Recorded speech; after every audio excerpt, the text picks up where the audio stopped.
Bonjour à toutes et à tous, aujourd'hui je vous propose une vidéo dans laquelle on va voir comment on peut effectuer la sélection entre plusieurs sources d'alimentation pour alimenter un circuit à microcontrôleur typiquement. Ce genre de circuit on le retrouve très souvent sur les cartes de type Arduino, parce que ces cartes Arduino elles sont relativement versatiles, elles nous permettent de disposer de différentes sources d'alimentation justement. Alors le circuit qui va faire l'objet de cette étude, donc c'est le suivant, c'est un circuit avec 3 transistors MOSFET, 2 canal P et 1 à canal N.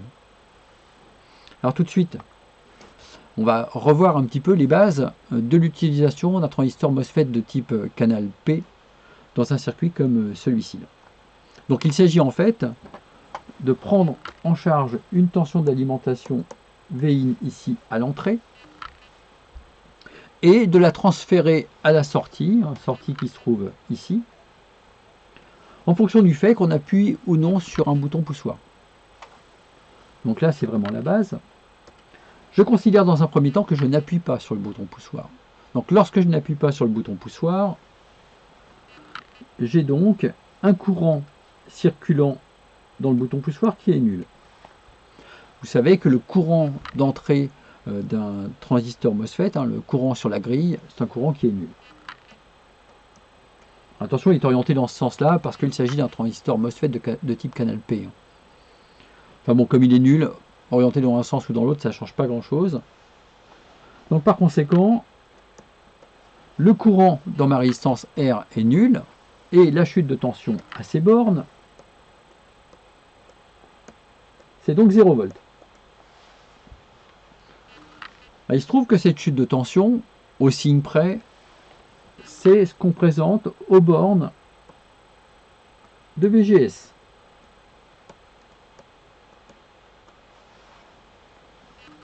Et une chose importante, on sait qu'un transistor MOSFET de type canal P, c'est passant si VGS est inférieur à VGS-TH.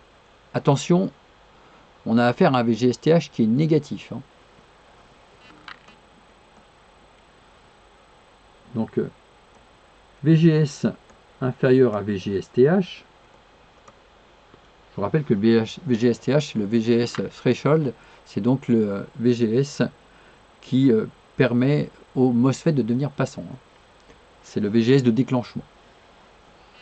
Donc ça implique Q passant.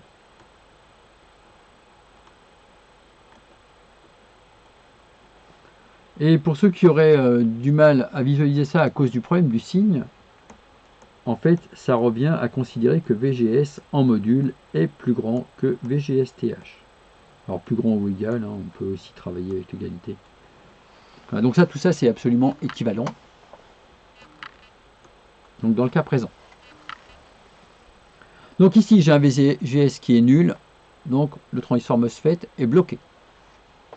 Donc la sortie, elle est flottante.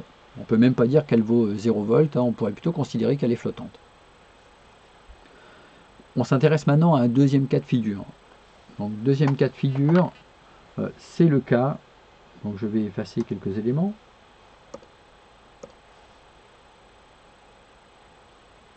Les courants ici, courants ici. Deuxième cas de figure, c'est le cas où on appuie sur le bouton poussoir, on le maintient en appui. Donc on le maintient en appui, hop, il se comporte maintenant comme un interrupteur fermé. Et cet interrupteur fermé va forcément être le siège d'un courant. Ce courant, c'est un courant qui circule par l'intermédiaire de la résistance R. Ce qui m'intéresse surtout, donc I différent de 0, c'est le potentiel, et le potentiel aux bornes, enfin sur la bande supérieure de mon bouton poussoir, c'est 0 volts. Donc aux bornes de la résistance, je vais avoir Vin moins 0, donc Vin aux bornes de la résistance. Donc VGS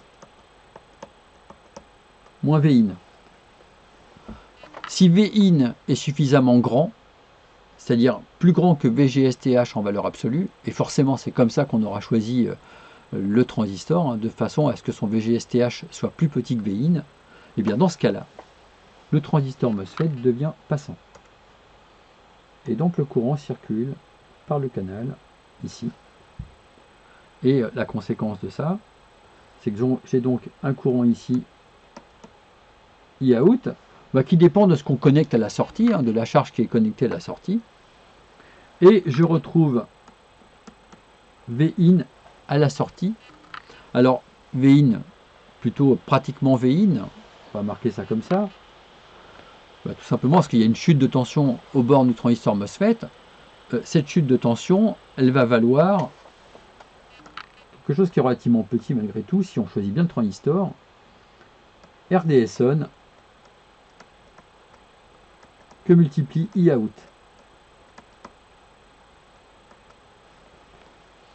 Alors aujourd'hui, on s'intéresse plutôt aux circuits à base de microcontrôleurs, c'était un petit peu l'objectif de cette étude. Ces circuits, grosso modo, on leur fait consommer maximum 1 ampère. D'ailleurs, les régulateurs qui sont présents sur les alimentations de ces circuits-là sont à peu près de l'ordre, ont une capacité à débiter maximum 1 ampère. Ce qui est déjà beaucoup pour un circuit avec un microcontrôleur. Donc 1 ampère, bien finalement, avec un RDS-on comme on les trouve sur les transistors MOSFET actuels, un transistor MOSFET actuel, c'est un RDS-on qui est de l'ordre de 100 milliohms à peu près. Si je considère par exemple un BS170, c'est un transistor qui va avoir une résistance RDS-on de plusieurs ohms. Clairement aujourd'hui on n'utilise plus ça quand on veut faire de la commutation avec un MOSFET. Il existe plein de petits transistors MOSFET avec des RDS-on de l'ordre de 100 milliohms. Donc 100 milliohms de transistor de RDS-on, multiplié par un courant de 1 ampère, ça me fait 100 millivolts de chute de tension aux bornes du transistor.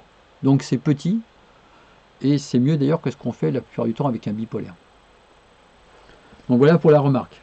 Alors maintenant on va s'intéresser de façon plus détaillée au circuit en l'améliorant. Ce circuit maintenant je l'améliore, j'ajoute une commande.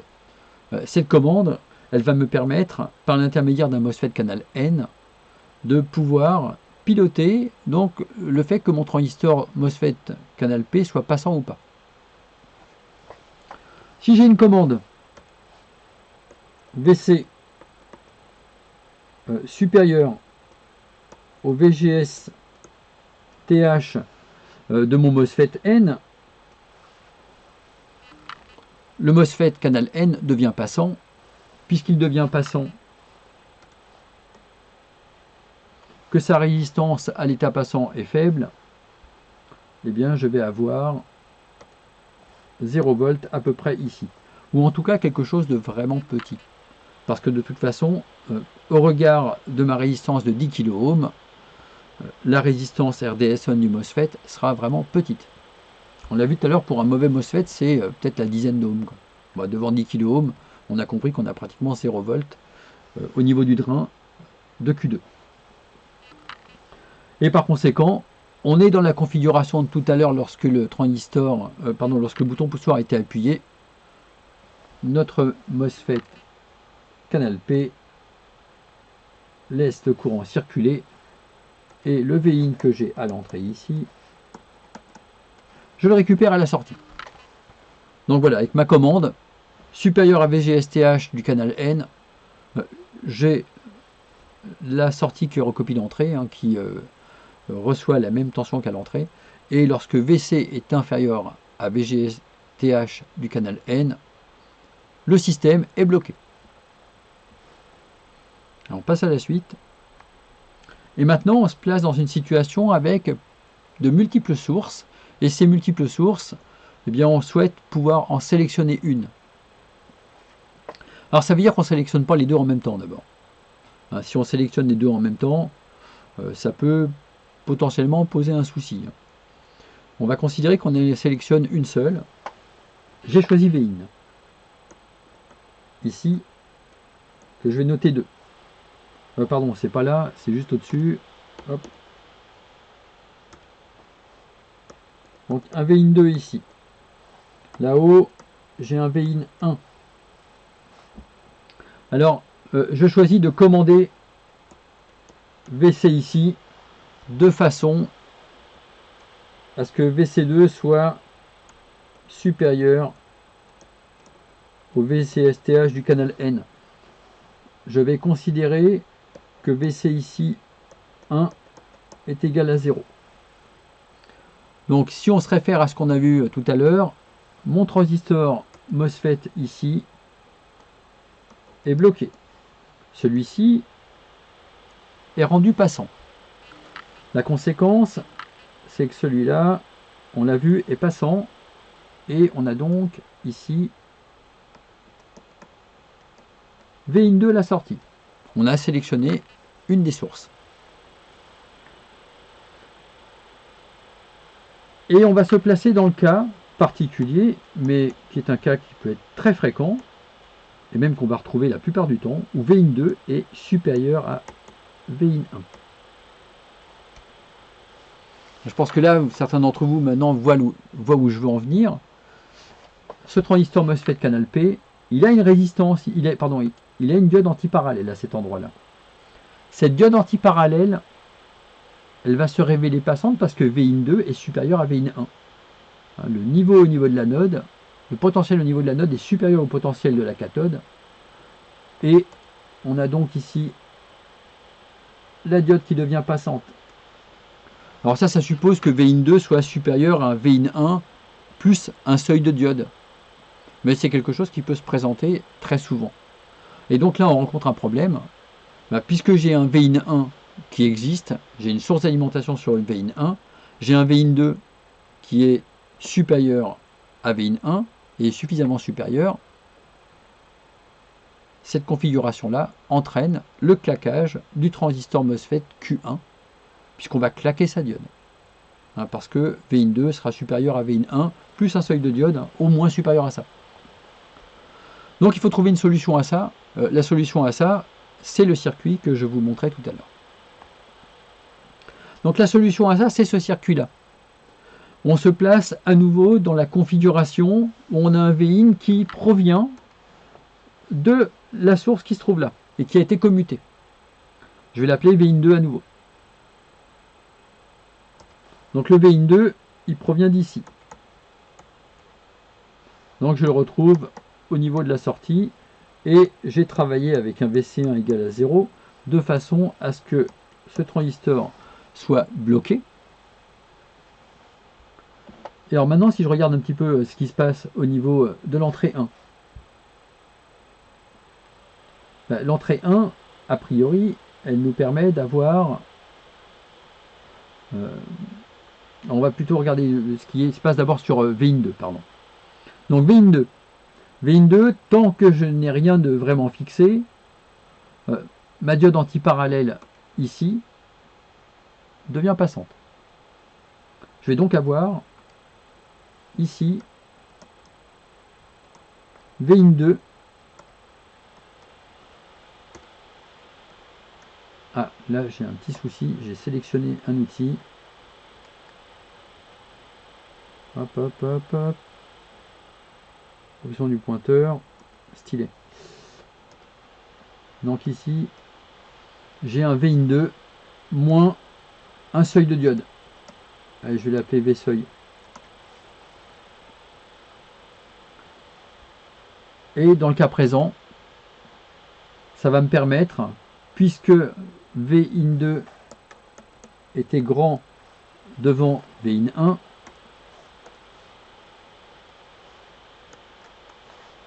bien, la diode ici va rester bloquée. Donc cette diode là, elle est bloquée maintenant. Et elle empêche donc le courant de circuler de VIN2 vers la source 1. Donc on a atteint notre objectif, on a bloqué le courant qui précédemment était susceptible d'aller vers la source 1. Et on a permis comme ça la connexion de plusieurs sources en sélectionnant une en particulier. Donc voilà, c'est la fin de cette vidéo. Dans une vidéo à venir, je vais vous proposer, dans une vidéo prochaine, la vidéo suivante, je vais vous proposer en fait de voir comment cette structure est utilisée sur les circuits d'alimentation de l'Arduino Uno MKR1. Et on verra qu'on utilise comme ça plusieurs de ces structures et on joue sur un élément c'est la commande du transistor MOSFET de canal N pour chacune des sources d'alimentation. Et on fait en sorte de jouer sur ces commandes-là de façon à instaurer des priorités sur l'usage des différentes sources, donc sur la commutation des différentes cellules pour choisir une source en particulier dans différents cas de figure. Je vous remercie d'avoir suivi cette vidéo. Bon, c'était peut-être un peu long, un peu laborieux par moment, mais j'espère que vous aurez appris quelque chose. Merci, à bientôt.